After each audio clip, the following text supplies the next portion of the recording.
Welcome to Dream Vision 7, Radio Network's Wisdom Bites with David Hoffmeister.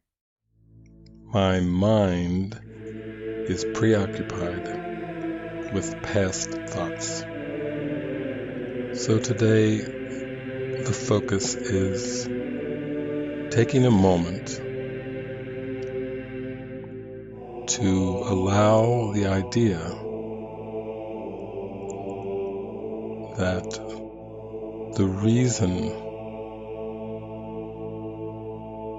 I perceive only the past, the reason that I'm addicted to the past,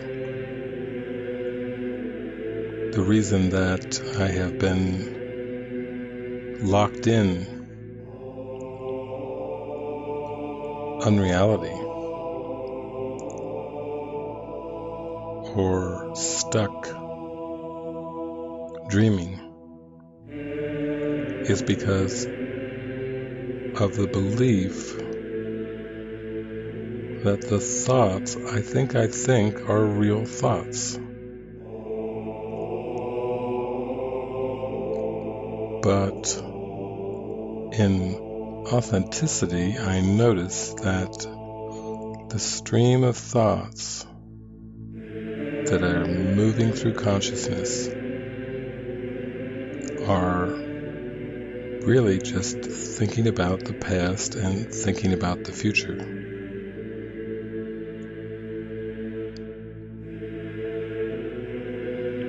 So it's past future thinking that is where the preoccupation occurs. It's past future thinking that is the addiction. And that is what we must notice today. To pull our focus away from the images of the world and come to an admission that, I have a thought problem going on here. It can be tempting to think about people and things, emotions, situations,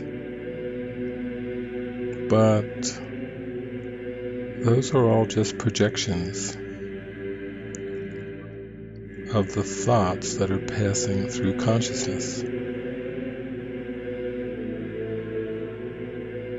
So there's no point in remaining so focused on effects when we are being told that these erroneous thoughts about the past and the future are causing or projecting the world of images that seems to be there.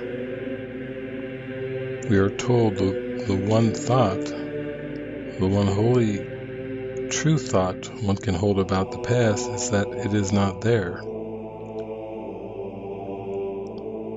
And so we could say the one holy true thought we can hold about the world is that it is not there. And you see, this sets your mind on a very helpful direction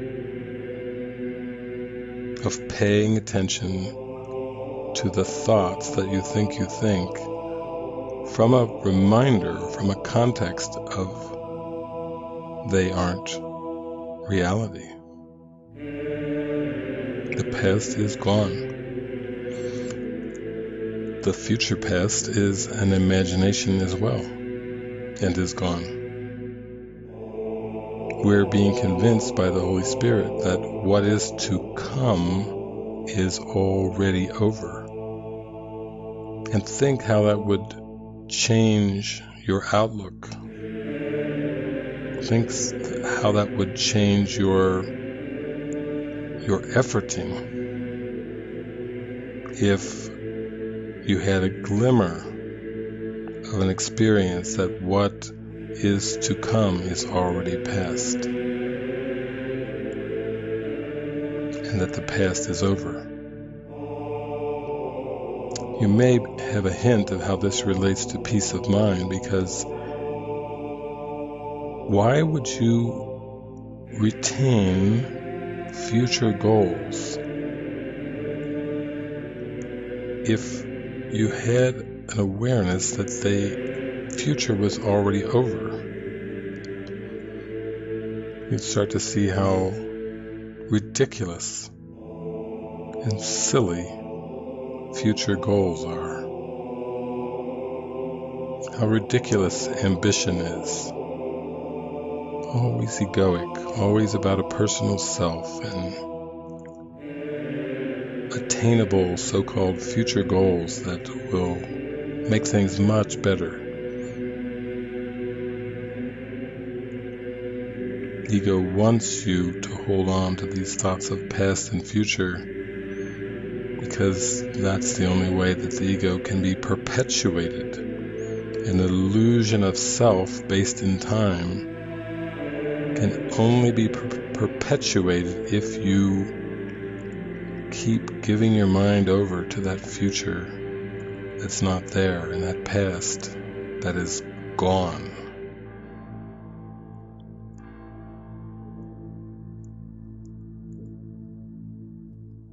So, in our reading from the text today, we learned that the atonement is the correction. It's the only so-called defense, we'll say, that works, that can't be used destructively. It's not a double-edged sword. It's the only thing that will work. It's the gateway to eternity.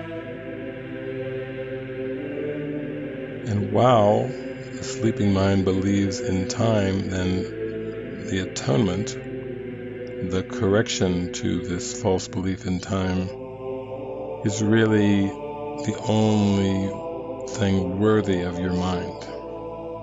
You could wake up every day with that one word in your mind: atonement.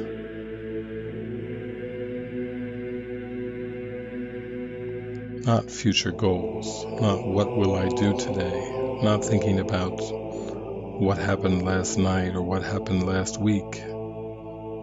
That's the same old versions of past future thinking that keep the mind from joy, from true happiness and peace. So the focus is atonement or correction. That could be a mantra, if you want a mantra. Let me accept the correction for the belief in time and space, the belief that I've separated from my source, my creator. Let me accept the correction. And today's lesson, my mind is preoccupied with past thoughts, is just a reminder again of causation. That it's the thoughts that cross consciousness, it's the thoughts that I think I'm actually thinking that are causing the world that I seem to see. And when I see the impossibility of these thoughts, I see the impossibility of causing such a world.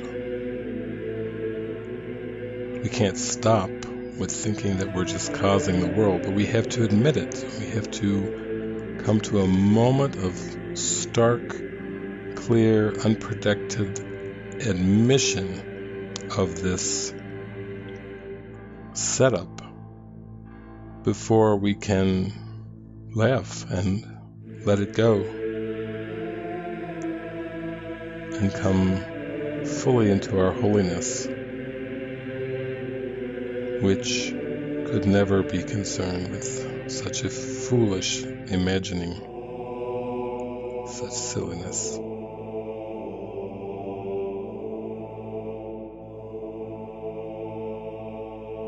So join me in this today. Join me just in accepting the admission that will begin to free the mind. And what is that admission? My mind is preoccupied with past thoughts.